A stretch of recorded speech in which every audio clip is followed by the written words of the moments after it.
Chapter 37. Jacob lived in the land where his father had stayed, the land of Canaan. This is the account of Jacob's family line. Joseph, a young man of 17, was tending the flocks with his brothers, the sons of Bilhah and the sons of Zilpah, his father's wives, and he brought their father a bad report about them. Now Israel loved Joseph more than any of his other sons, because he had been born to him in his old age, and he made an ornate robe for him. When his brothers saw that their father loved him more than any of them, they hated him, and could not speak a kind word to him. Joseph had a dream, and when he told it to his brothers, they hated him all the more. He said to them, "Listen to this dream I had. We were binding sheaves of grain out in the field, when suddenly my sheaf rose and stood upright, while your sheaves gathered around mine and bowed down to it." His brothers said to him, "Do you intend to reign over us? Will you actually rule us?" And they hated him all the more because of his dream and what he had said. Then he had another dream, and he told it to his brothers. "Listen," he said, "I had another dream, and this time the sun and moon and 11 stars were bowing down to me." When he told his father as well as his brothers, his father rebuked him and said, "What is this dream you had? Will your mother and I and your brothers actually come and bow down to the ground before you?" His brothers were jealous of him, but his father kept the matter in mind. Now his brothers had gone to graze their father's flocks near Shechem, and Israel said to Joseph, "As you know, your brothers are grazing the flocks near Shechem. Come, I'm going to send you to them." "Very well," he replied. So he said to him, "Go and see if all is well with your brothers and with the flocks, and bring word back to me." Then he sent him off from the valley of Hebron. When Joseph arrived at Shechem, a man found him wandering around in the fields and asked him, "What are you looking for?" He replied, "I'm looking for my brothers. Can you tell me where they are grazing their flocks?" "They have moved on from here," the man answered. "I heard them say, 'Let's go to Dothan.'" So Joseph went after his brothers and found them near Dothan. But they saw him in the distance, and before he reached them, they plotted to kill him. "Here comes that dreamer," they said to each other. "Come now, let's kill him and throw him into one of these cisterns and say that a ferocious animal devoured him. Then we'll see what comes of his dreams." When Reuben heard this, he tried to rescue him from their hands. "Let's not take his life," he said. "Don't shed any blood. Throw him into this cistern here in the wilderness, but don't lay a hand on him." Reuben said this to rescue him from them and take him back to his father. So when Joseph came to his brothers, they stripped him of his robe, the ornate robe he was wearing, and they took him and threw him into the cistern. The cistern was empty, there was no water in it. As they sat down to eat their meal, they looked up and saw a caravan of Ishmaelites coming from Gilead. Their camels were loaded with spices, balm, and myrrh, and they were on their way to take them down to Egypt.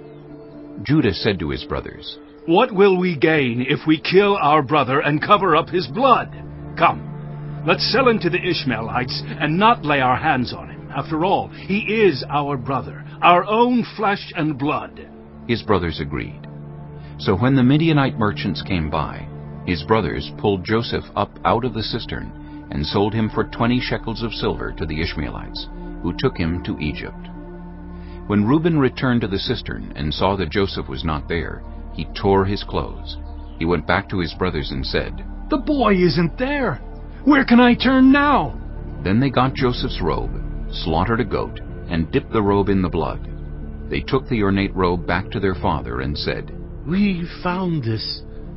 Examine it to see whether it is your son's robe." He recognized it and said, "It is my son's robe. Some ferocious animal has devoured him.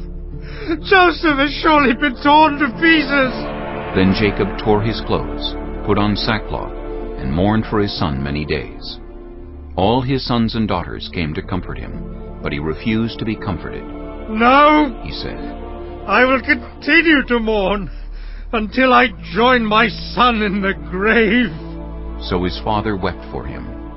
Meanwhile, the Midianites sold Joseph in Egypt to Potiphar, one of Pharaoh's officials, the captain of the guard. Chapter 38. At that time, Judah left his brothers and went down to stay with a man of Adullam named Hira. There Judah met the daughter of a Canaanite man named Shua. He married her and made love to her. She became pregnant and gave birth to a son, who was named She conceived again and gave birth to a son and named him Onan. She gave birth to still another son and named him Shelah. It was at Chizib that she gave birth to him. Judah got a wife for his firstborn, and her name was Tamar. But Judah's firstborn, was wicked in the Lord's sight, so the Lord put him to death. Then Judah said to Onan, Sleep with your brother's wife, and fulfill your duty to her as a brother-in-law, to raise up offspring for your brother. But Onan knew that the child would not be his, so whenever he slept with his brother's wife, he spilled his semen on the ground to keep from providing offspring for his brother. What he did was wicked in the Lord's sight, so the Lord put him to death also. Judah then said to his daughter-in-law Tamar, Live as a widow in your father's household until my son Shelah grows up.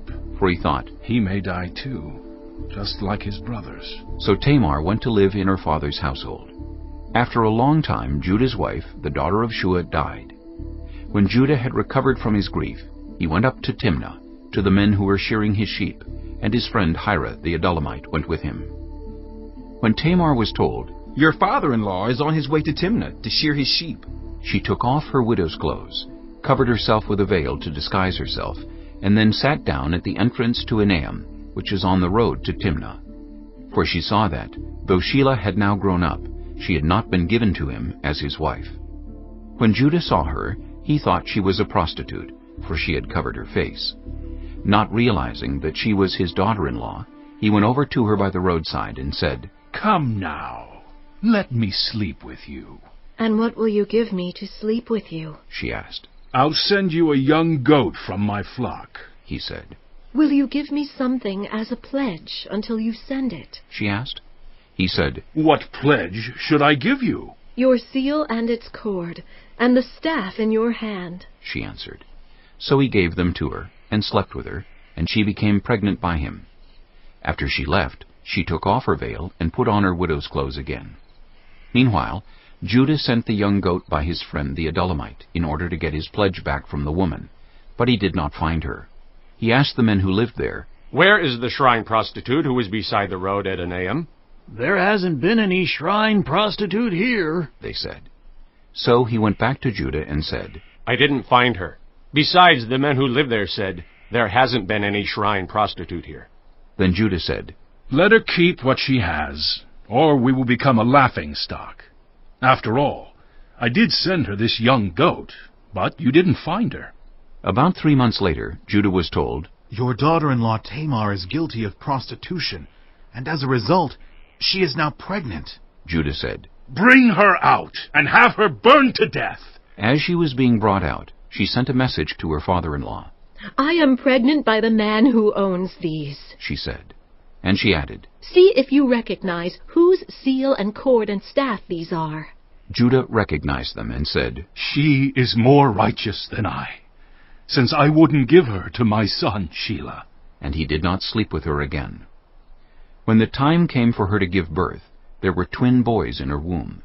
As she was giving birth, one of them put out his hand. So the midwife took a scarlet thread and tied it on his wrist and said, This one came out first. But when he drew back his hand, his brother came out, and she said, So this is how you have broken out. And he was named Perez. Then his brother, who had the scarlet thread on his wrist, came out, and he was named Zerah.